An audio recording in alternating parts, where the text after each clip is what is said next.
Hello friends, hope you had a great Diwali.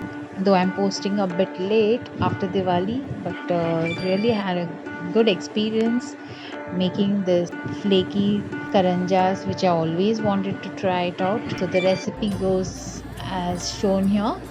First I roasted the coconuts and kept them aside.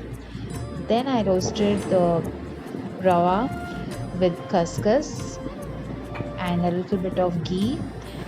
We roast it till you get a nice aroma.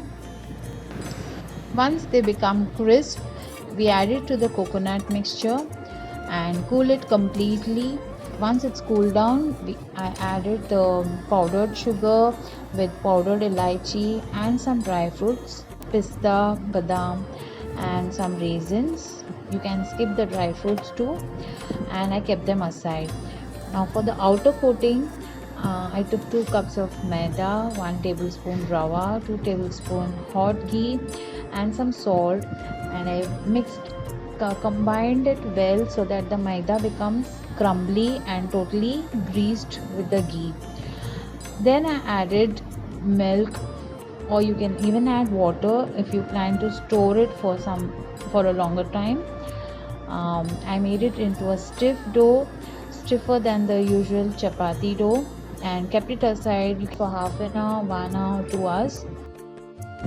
After the dough has rested, you can divide them into 4 to 5 portions, as many layers as you want. And then I made the satha for the layers made of rice flour, corn flour, ghee.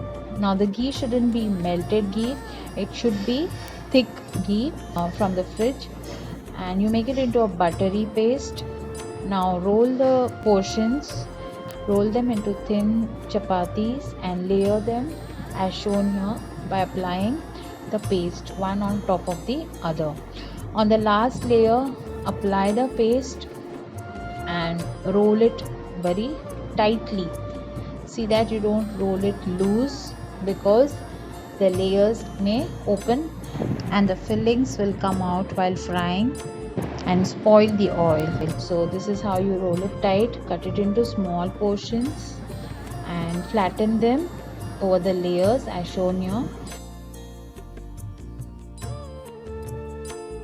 Now make small rotis. The rotis don't have to be perfectly round. You can make them a little squarish, elongated, so that your fillings fit in well. And you can seal the karanjas with a little bit of milk or water. Again, water if you want to preserve it for longer. And give them the karanja shape mold with your fork. It's very easy with the fork, as it seals as well as forms a lovely design.